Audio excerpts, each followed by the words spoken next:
समझ गया ना, वो किसके ऊपर निर्भर करता है, angle of friction. So the next topic is angle of friction. तो सर इसको अगर आपने ध्यान दो भैया, जिन लोगों ने नहीं पढ़ा है वो वेक्टर्स को एक बार फिर से पढ़ ले, क्योंकि यहाँ से आगे फिर से वेक्टर्स का यूज होने वाला है, ठीक है। तो भाई देख, एंगल ऑफ फ्रिक्शन को हम थोड़ा सा डायग्रामेटिकली समझेंगे, और कल के लिए प्लीज, कल के लिए ऐसा है कि भाई वेक्टर्स को एक बार देख के आए, क्योंकि अगर कल का वेक्टर्स नहीं होगा तो आपके सर के ऊपर से निकल जाएगा टॉपिक, ठीक है। और अगले सारे टॉपिक ऐसे ही होने वाले हैं। अब देखो हमारे पास यहाँ पर कोई एक ऑब्जेक्ट है, एक सरफेस है, ब्लू वाला एक सरफेस है, और इसके ऊपर एक ऑब्जेक्ट है जिसका मास m है, और इसका mg लग रहा है नीचे की तरफ। तो सर नॉर्मल डायरेक्शन भी लगेगा r ऊपर की तरफ, ठीक है। अगर मैं इसको इस दिशा में पुल करना चाहता हूं, क्या करना चाहता हूं, पुल करना चाहता हूं, तो फोर्स ऑफ फ्रिक्शन किस दिशा में लगेगी, ऐसा, फोर्स ऑफ फ्रिक्शन। अब कहता है सर एंगल ऑफ फ्रिक्शन क्या होता है। आर और एफ को अगर मैं रिजॉल्व करूं, एफ कौन सा, फोर्स ऑफ फ्रिक्शन, और आर कौन सा, नॉर्मल रिएक्शन। आर और एफ का रिजल्टेंट में अगर देखता हूं तो आर और एफ का रिजल्टेंट क्या होगा, according to the triangle law of vector addition. ये सीधा पीछे की तरफ लग रहा है, ये सीधा ऊपर की तरफ लग रहा है। इसको अगर मैं ऐसा बाय कंस्ट्रक्शन ज्वाइन करूं, ऐसा ज्वाइन करूं, then this will be a rectangle, और you can say that the square, है ना। और इसका ये जो डायगोनल होगा यही हमारे पास क्या होगा, रिजल्टेंट होगा। ये हमारे पास क्या होगा, रिजल्टेंट होगा, क्योंकि ये ऊपर की तरफ जा रहा है ऐसा। तो यहां से यहां तक हमारे पास एक parallelogram law of vector addition लगेगा ना भैया। उतना ज्यादा बोलने की जरूरत है नहीं, देख लो भाई, वेक्टर्स देख लो, ठीक है। तो नॉर्मल रिएक्शन यही रहेगा सर, सॉरी नॉर्मल रिएक्शन नहीं, रिजल्टेंट में इसको आर डैश से रख लेता हूं, आर डैश, ठीक है। तो एंगल ऑफ फ्रिक्शन होता क्या है सर, एंगल ऑफ फ्रिक्शन होता है angle between the resultant and the normal reaction, resultant और normal reaction, मतलब ये जो एंगल होगा यहाँ पर इन दोनों के बीच में, ये जो एंगल होगा, this angle theta is known as angle of friction. The angle subtended between the normal reaction and the resultant of normal reaction and frictional force is known as angle of friction. Angle of friction. और इस angle of friction का tangent मेरे पास क्या देता है, देखो भैया, अगर मैं इसको यहाँ पर बाय कंस्ट्रक्शन ट्रायंगल ड्रा कर देता हूँ, ऐसा यहाँ पर ड्रा कर देते हैं triangle, then this will be normal direction R, और ये हमारे पास फोर्स ऑफ फ्रिक्शन है, तो ये हमारे पास फोर्स ऑफ फ्रिक्शन होगा।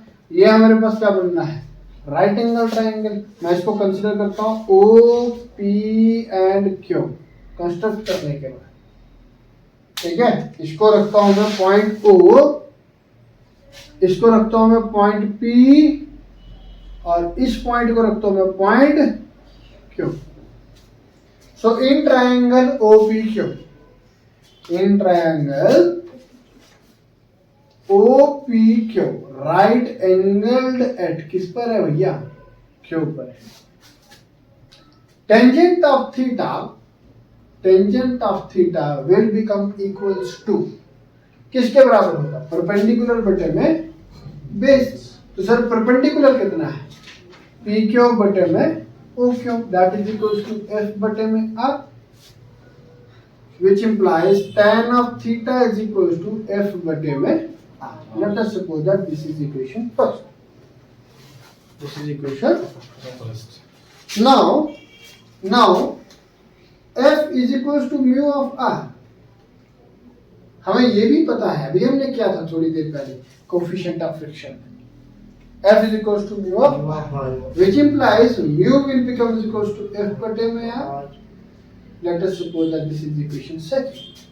On comparing equation first and second, अगर मैं इन दोनों इक्वेशंस को कंपेयर करता हूं तो मेरे पास क्या आता है, mu is equals to tangent of theta. तो यहां से म्यू किसके बराबर है सर, tan ऑफ थीटा के बराबर है। किसके बराबर है, tan ऑफ थीटा के बराबर है। क्लियर है। This angle theta subtended here, normal reaction और रिजल्टेंट के बीच में जो एंगल सबटेंड होगा इसी एंगल को एंगल ऑफ फ्रिक्शन भी कहा जाएगा। इस एंगल को क्या कहा जाएगा, ध्यान देना। और कल हम एंगल ऑफ रिपल्स, फिर वर्क डन ऑन स्लाइडिंग या body and this and that निकालने वाले हैं। ठीक है, ठीक है भैया। एक ऑब्जेक्ट को जब हम किसी ऑब्जेक्ट के ऊपर स्लाइड करवाते हैं तो उस वक्त जो फ्रिक्शन क्रिएट होता है तो उस फ्रिक्शन को हम क्या कहते हैं, उसको क्या कहते हैं, स्लाइडिंग फ्रिक्शन। और दूसरा होता है रोटेटिंग फ्रिक्शन। रोटेटिंग फ्रिक्शन कब, जब एक ऑब्जेक्ट दूसरे ऑब्जेक्ट के ऊपर रोटेट करता है।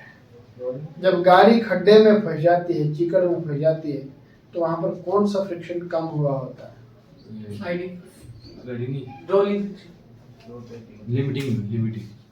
रोलिंग फ्रिक्शन कम हुआ होता है, क्योंकि टायर रोल करता है और फ्रिक्शन के कारण ही वो सड़क के ऊपर मूव करता है। तो चिकड़ के कारण सरफेस स्मूथ बन जाता है। मैंने क्या कहा कि स्मूथ सरफेस पर force of friction come, rough surface पर फ्रिक्शन ज्यादा। ठीक है, खास करके सर्दियों में मनाली और भद्रवाह की रोड्स पे आपने देखा होगा जैन की, है ना। सर्दियों के मौसम में क्या करते हैं, जब बर्फबारी हो रही है तो भाई गाड़ियां खिसक जाती हैं, क्योंकि बर्फ टायरों में फंस जाती है ना, और जो ग्रिप बनी होती है उसमें फंस जाती है बर्फ, तो सरफेस कैसा बन जाता है, स्मूथ, सर, है ना। ठीक है, और फिर उसको रफ करने के लिए क्या किया जाता है, घास का यूज किया जाता है, चेन का यूज किया जाता है, तो लकड़ी काट काट के रोड पे डालते हैं। ठीक है, ताकि सरफेस कैसा हो जाए, रफ हो जाए, और रफ होने के कारण फोर्स ऑफ फ्रिक्शन बढ़ जाए। ठीक है, दैट्स ऑल फॉर टुडे।